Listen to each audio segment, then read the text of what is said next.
recording. Cool. So on the Ergen equation, as it is now on this slide over here, remember this applies whether you have a liquid phase or a gas phase. In some of the designs this year, people incorrectly, all of them had to design, most of them designed liquid phase reactors, and then they incorrectly applied this equation. So they just jumped to our equation with the K times P over P naught, that equation that's on the last slides, that only applies when it's the ideal gas. So that's a symptom of you just looking at an equation and plugging in values. Please read through this. It is an empirical equation, and I'm sure you are going to do it in CPA as well. Pressure drop in packed bed reactors. So what's important here is the units. I am sure you all took cognizance of that when you are busy, while you are busy doing your TUTs. And the Ergen equation is generally, it gives us a pressure drop per meter. And we translate that in later slides, so pay attention to the units. We translate that in later slides to different unit sets. For the gas phase, we said this density here on this first, that is a variable. So we need to substitute that as a variable. We can either do that as an algebraic equation in our set, or where we solve for our dPdW or dPdZ.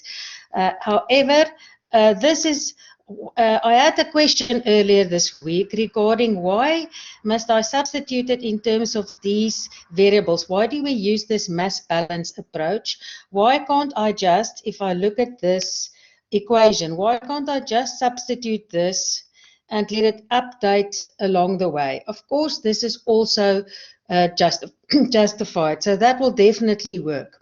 The thing is that you must just be very careful with units. If you substitute, if you want to calculate density in kilograms per cubic meter, this must be in kilopascals, right? And this in kilojoule per kilomole Kelvin. So if you get confused with the unit system, this is where such ratios, because here in this kind of equation, or you can substitute whichever units of pressure you want, it's going to cancel out. Remember, this still needs to be absolute temperature, so you can't go degrees Celsius, then it will not cancel out. So this must be absolute temperature, either Kelvin or Rankine, and this can then be also whatever unit you want. So this is going to make it, just take some of the unit stress out of it if we substitute in terms of ratios of density. So if we use the inlet density and we compare it to, so we calculate that separately as a constant, and then we use the ratios and we substitute for density. So then this is the equation in Vogler. He uses an expansion factor. So this facilitates the analytical solution of this differential equation in the mole balance. We are not going to pursue that avenue, and so you can just ignore this. So the expansion factor, what it says is by how much does the molar flow rate increase due to my reaction. So if I have A that goes to B plus C, and all of them in the gas phase, the molar flow rate will increase as it flows along the length of my reactor, because I'm going to have more moles. All right, so that is where this expansion factor comes in, but we are not going to use it, so please don't let Vogler confuse you. Yes, Angela.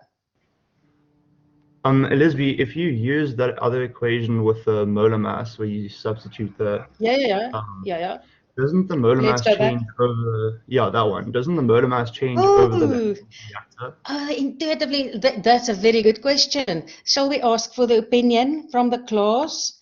Think about it. Think about it while I set up a poll. I'm going to have a yes/no poll. So he asks, does the molar mass change along the length of the reactor? Let me just get to my poll.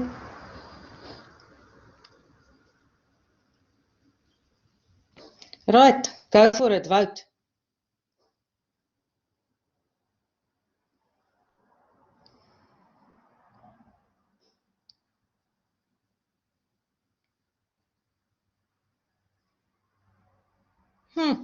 Interesting poll coming up, let me tell you that, people.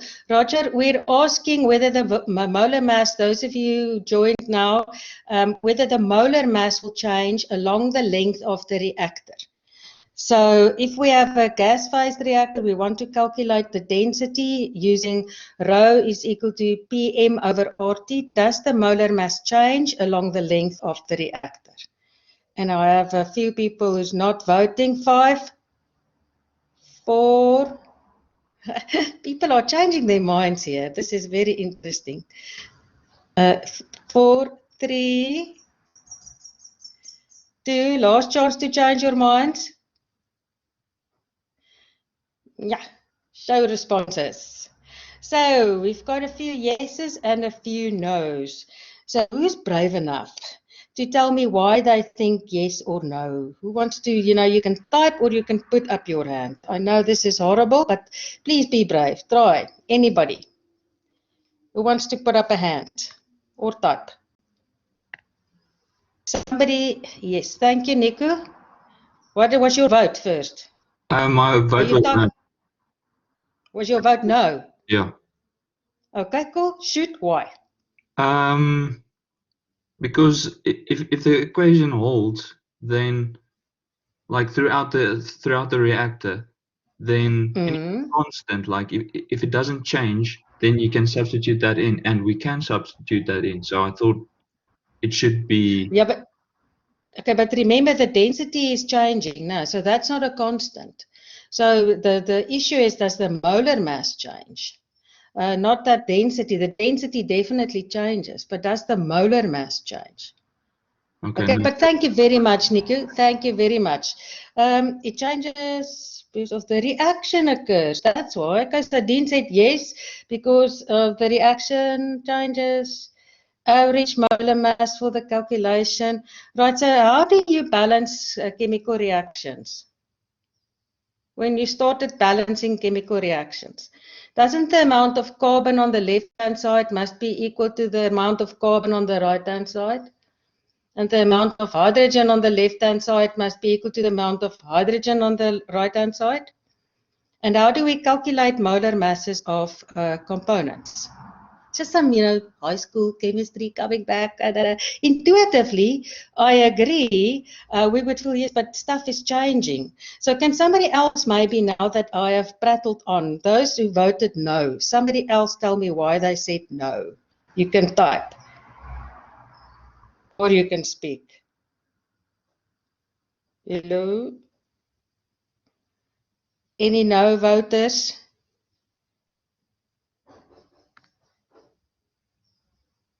Okay. So, but would you let me just clear this poll, clear the poll, and change and vote again, right? So, can you vote again now that I've talked about reaction stoichiometry? Will the molar mass change along the length of the reactor? Yes or no?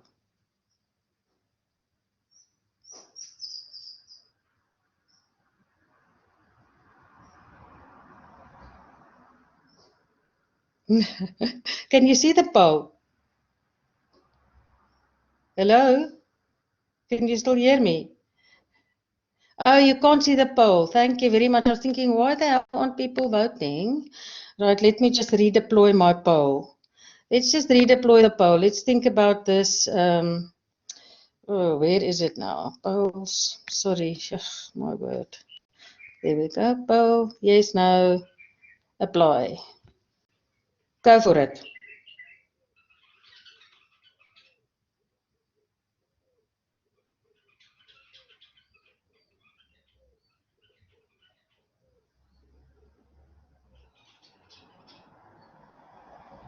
Okay, I'm going to give 10 more seconds.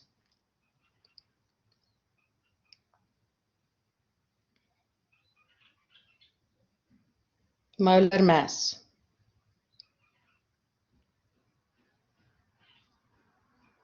What was the question again? Does the molar mass change along the length of the reactor? This is not an easy question to answer. Oh, split vote.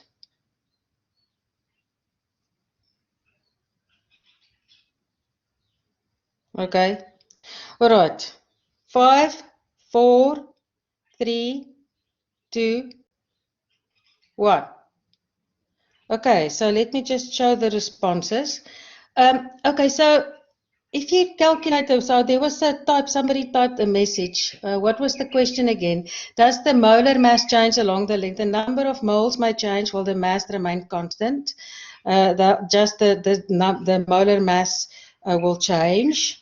So the number of moles will change, so the mass flow rate will remain constant. Okay, that's a very good response. Okay, so who answered that? Can I see? I can't see my, sorry, I missed my messages. Okay, well, the mass, okay. So the molar mass will change because the number of moles will change, but the mass flow rate must remain constant. Thus, the molar mass of my stream will change. Okay, so what I think we should do, here is to, I'm going to leave you with this question, right? And we are going to, okay, so can you see the responses now? Sorry, can you see the responses? Did I open it for the crowds? Yes, okay, all right. So obviously, this is a question that I would like you. So I don't want to go into that question now. I want you to go and sit and calculate it. Go and calculate the molar mass changes. So when you are busy doing that, just do that on the sideline to remind yourself what happens, and then we revisit this next week again. So I'm coming back to this because this is a very important question that we need to be able to address. Right. So, okay, so we don't have to think about it when we use the, let's just go through it. We don't have to think about it when we use this ratios equation. No, so then, thank goodness, molar mass not in our, does the molar mass change, yes or no, not in our need to be able to calculate that. But please, this is the equation I recommend. It dissolves all that kind of confusion, and it helps a bit to create an easier unit space. Right, but thank you very much for that question. We are going to revisit that next week or in Slack. All right. Okay, so let's proceed. So the most important thing, or other important thing here, is to be able to convert units. To have it on different basis of my independent variable. So in most cases when we design reactors, we are going to be interested in the amount of catalyst mass. Remember, this only applies for a packed bed reactor. So for a PFR, that is just an open tube through which a gas flows, the frictional pressure losses is pretty much equal to 0. Right? Frictional pressure losses is pretty much equal to 0. So this only applies for reactors where I now have a catalyst packed in there. For a CSTR with a catalyst, that will generally, if you have a gas phase and you have a catalyst in there, that is going to be a fluidized bed reactor, and it's got a completely different kind of pressure drop profile. And in fact, because the spaces between the particles is so open for a CSTR. For a CSTR, generally, we are going to say, there, everything disappears again. For a CSTR, the pressure drop for our purposes is pretty much negligible. Right, the pressure drop is pretty much negligible due to friction. Right, but for a packed bed reactor, not so. It's a tiny tube through which we force a gas flow, and now it must move along all these particles that's in the way. It's not like a CSTR where we have kind of a big area through which my gas can flow and the gas is suspended, the particles suspended in here. So for our purposes, for CSTR reactors with a gas phase, we are going to neglect the pressure drop, but for packed bed reactors, this equation, of course, applies along the length of the reactor. So now, important to be able to change the unit sets over here. So in this mass balance, so this dF dW was RA dash. So I have my rate equation on a per kg catalyst basis, okay? But now I want to translate it to be in per meters, then I must multiply. We've done that in the previous lecture to convert to per meter. In the previous lecture, you can go and rewatch that recording.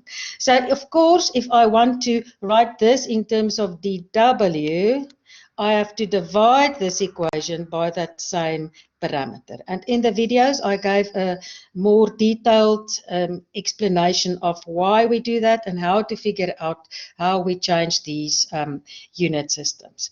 Any questions on that? Changing between the unit systems for my independent variable that are of choice? Raise a hand, then I will give a moment for you to type. Right, so units, seriously important with the Ergen equation. Right, so now for gas phase reactions, as mentioned in the video, the viscosity of a gas is generally very low. So that viscosity I gave you in the TUT is a relatively high viscosity for a gas. So I wanted this term to matter. But for most gases, the viscosity is so low that relatively this term becomes relatively small. And we can neglect it. And the purpose of this, you know, if you have your design project that you're going to do, no need to neglect anything in this term, right? The purpose of neglecting this term is for kind of back of the, well, we used to call it in my days, back of the cigarette box kind of calculations. But let's now just call it, I have my tablet or my cell phone at hand kind of calculation. So not back of the cigarette box anymore. Something that I can quickly calculate what the effect will be if I change a particle diameter or if I change a mass flux. Right. And for that purpose, it's good enough to assume that for turbulent flow, when I have in a gas phase, I will always have turbulent flow.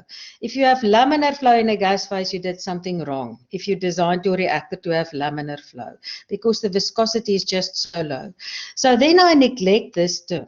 So if I now multiply that in there, I've got a 1.75 g squared divided by density naught dp, and then the rest of the terms over there, right? So what it implies is that my pressure drop is directly proportional to the square of the mass flux.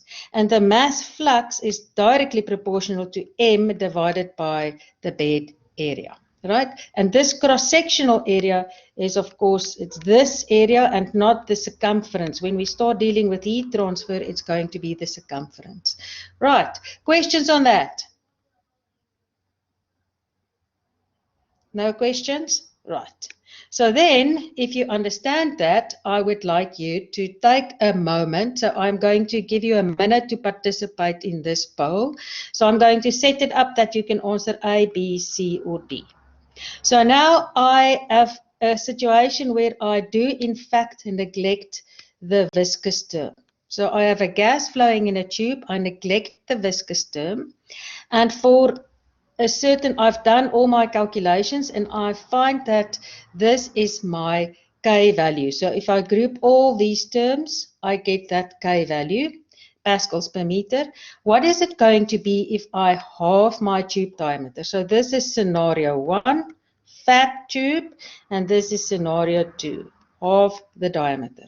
What will the new K value be? So let me just set up the poll while you think.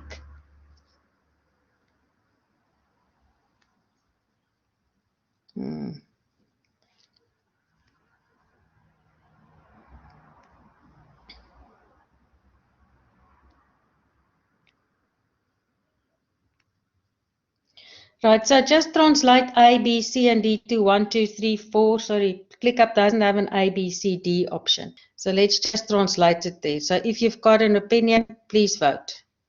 Can you see the poll? We can't use the poll. Oh, my word.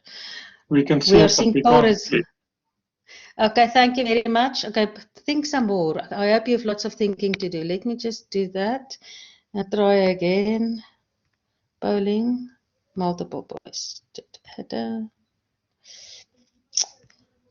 I always got this wrong last year as well. So why am I? Try again? Yeah, thank you. It's working out. Thank you. I can see it's moving. I love bowling. From my side, I can see what's happening. You can't see it now. Hopefully, that's the idea. Right, 27 people must still vote. We will give them a chance. So let's give another minute or so. The key is in that proportionality to G squared.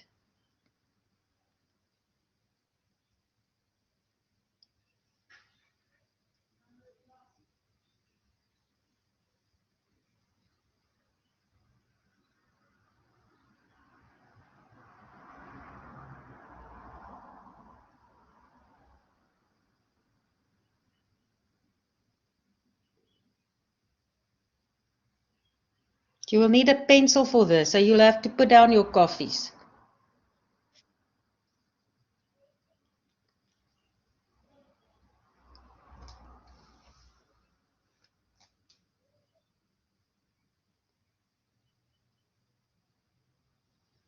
Okay, still quite a large number of people who must vote, and we've got a nicely split vote.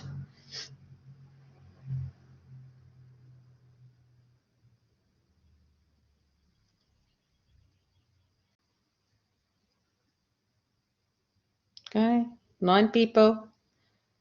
Right, I'm going to give 30 more seconds.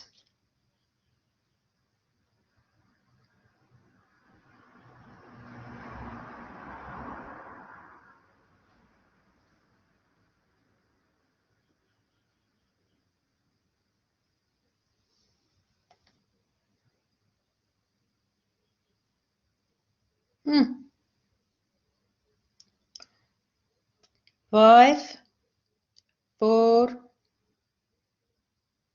3, 2, 1. Chink.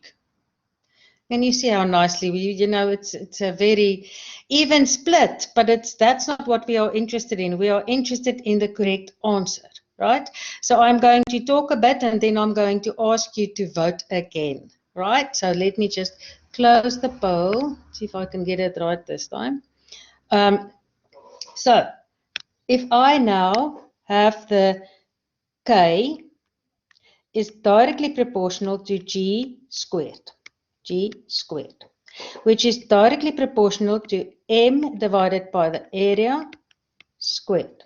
So the mass flow rate is not changing just because I changed the tube diameter, right?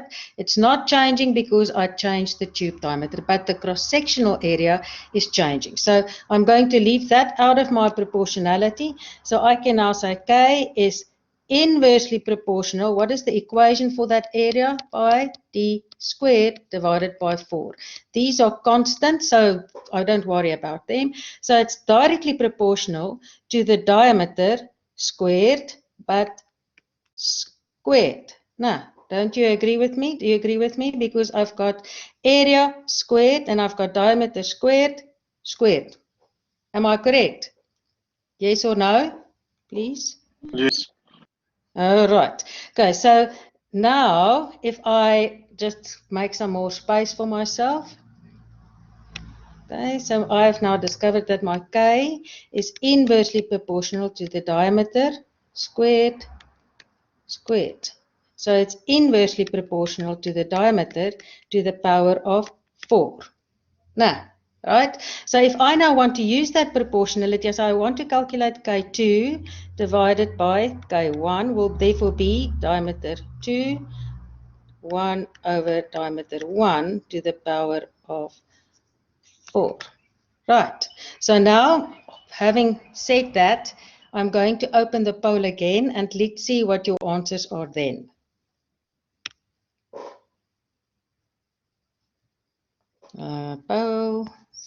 Polling, multiple choice, add. Oh, yes, like, sorry, Ella. Cool. Try.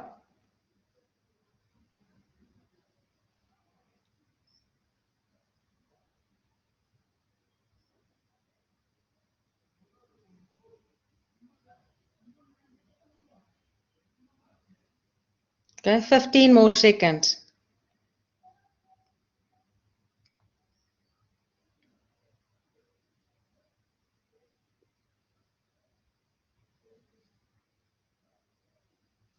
Okay, some 19 people still need to vote.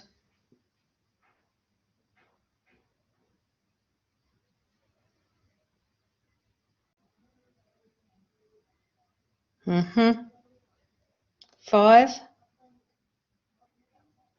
4, get your vote in. 3, 2, and if you are watching this later on offline, make your choice and then see whether you were correct or not. All right, 5, 4, 3, 2, 1. Chink. So the correct response definitely now got most of the votes. Okay, so I'm going to miss the proportionality part. Okay, cool. Right. So clear. Oh, not clear. Close the poll. Right. So if I now use that proportionality, it means that I have changed my diameter to a half. Okay. So I must take that half to the power of 4. And that will affect how my K will change. Intuitively, we know that this K must increase. So if I calculate something lower in a smaller tube diameter, I know I'm doing something wrong. So in this, you can indeed trust your intuition. So the correct answer is indeed 16,000. Right, are you happy with that? Most people happy with that. If you're still unsure, please contact me offline. We are going to use this a lot, this proportionality kind of calculations in future part of this course. So let's get used to it. So just to make sure, last from me to torture you before I'm going to give some Python lessons, not my strong point, but I'll try my best, is I now have translated this. So I specifically I am being mean because I give you the equation in the dpdz format, right? But I give you the K on the mass-based format. So I have now translated this equation. So now you must remember, what must I do with this equation, with this K value, to get it to be a K dash, so that it's got that unit set. So now my K1 is 0.5 kilopascals per kilogram. It's the amount of pressure drop I am going to record in that bed. And once again, I halve my tube diameter. So this is diameter 1, and I halve it to diameter 2. So not the particle diameter, this is the catalyst particle diameter. My pressure drop is inversely proportional to that one. So I halve the tube diameter in which my gas will flow, and I want you to calculate. So I want answers here. I want answers here, a few answers. What is the K2? The K in scenario 2. 1, K2. So now I realize you need to be brave and give me a number. Those of you who've calculated it before the lecture, shoot. Otherwise, calculate it now. Okay. I get 8 kPa per kg. 8 kPa per kg. What's your units, Angelo and Sean? Is it pascals per kg or kilopascals per kg, your unit sets? Okay. Right, so Sean's got pascals per kilogram. So listen, if I was Sean and Angelo, and I got 64,000 kilopascals per kilogram pressure drop, do you realize that is then something is wrong with your units? No? That's why I was thinking this must be pascals per kilogram, because that is an unrealistic amount of pressure loss in a backbed reactor. So I know intuition comes with experience from doing lots of calculations, but if I lose 34 megapascals for each 1 kilogram in my reactor, it's pretty much a closed hole that I want to push that gas through. Right, so that's the unit set. So I've got two answers here. I've got a 64 kilopascals per kilogram, and I've got a 32 kilopascals per kilogram, and I've got an 8. Got an 8 pascals per kilogram, and I've got another 32 kilopascals per kilogram. Right, okay, so the 32 kilopascals per kilogram is in fact Oh, I've got another 8. Oh, okay, so just when I wanted to say 32 is correct, I could have set up a poll. I'm sorry, Jared and Philip, I could have put your answer to the test. So let's just think about that. Let's just think about why they are correct. So now, read the units. Cool. So if I now want to get this to be in pascals or kilopascals per kilogram, I divide this whole equation by bed density times the cross-sectional area. Okay, so now that forms part of the constant, my constant that's not going to change along the length of my bed. So this forms part of that constant. So if I now look at the proportionalities, I will see that this K is directly proportional to G squared divided by row bed area. So that is going to be a constant, but there's an extra area there. So now my K is directly proportional to M squared divided by area to the power of 3. And area is directly proportional to the tube diameter squared. So now, here, and unfortunately I cannot just there, I can substitute diameter to the 2 to the power of 3. Right? So that is what I now must, this proportionality is what I now must use to correct my K. So let's just tie it up and write it out neatly for you.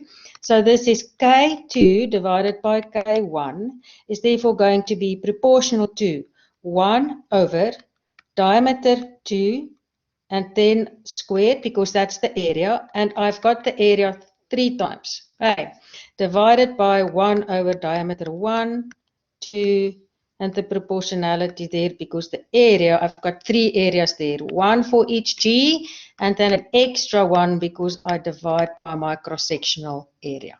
Okay, so those of you who didn't get it, please go and try this at home and see whether you agree the answer is indeed 32 kilopascals per kilogram, which is a huge increase just by considering that you are just halving your tube diameter. It makes a huge difference in your pressure drop. Generally, when we are going to optimize, we are not going to make such huge changes. We are going to change between a 30 millimeter tube and a 25 and a 20 maybe to see what is the effect of this on my system. Right, so what you should notice in your TUT 1.2 is that pressure drop is bad for your reactor performance because it dilutes the gas. It dilutes your reactant concentration, so it is bad. So as I make my tube diameter smaller, I have a higher pressure drop and I will have poor performance when I just consider pressure drop. But now when we are going to start using the energy balance, we change our heat transfer area if we do that.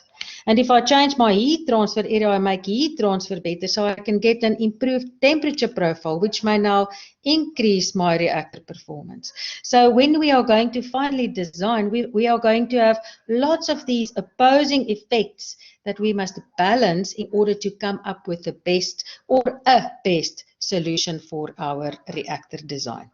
Right, so yes. Okay, not a very good question. So for a liquid phase reaction, okay, so pressure, we consider all liquids to be relatively incompressible. Incompressible, right? So if a liquid is incompressible, it means the pressure does not affect its density. So, sorry, this is the best way of writing. The density is not a function of the pressure in the reactor. So if the density is not a function of the pressure, it means the mass flow rate is constant because we have steady state. The density stays constant, so my Q is going to stay constant. So that is not going to affect my concentrations. The pressure is not going to affect my concentrations. Only the fact that I have a reaction where the concentrations change will affect my rate in this case and not the pressure. Right, thank you for that question, Sean. Any more questions? So Another variable that we may have control over is to change the catalyst particle size. And we want a nice small catalyst particle size because we want all our reactant to see the catalyst. If I decrease my catalyst particle size, I have lots of area available where this reaction can take place. But if I decrease the catalyst particle size, what happens to my pressure drop? I can see this K value is inversely proportional to the particle size. So if I have baby powder in my reactor, I'm going to have a huge pressure drop, right? And if I have a huge pressure drop, I can see as much of the catalyst surface. It's going to be very beneficial for mass transfer to or from that catalyst surface that we're going to get to later in the course. But we are going to pay a price here in terms of our Q value that is going to increase because of this decrease in the pressure. So please watch the videos, and you're welcome to still send me more questions in Ask Gillespie in Slack on this matter. Right, I'm going to step down from the Ergun equation now. So I will stop the recording.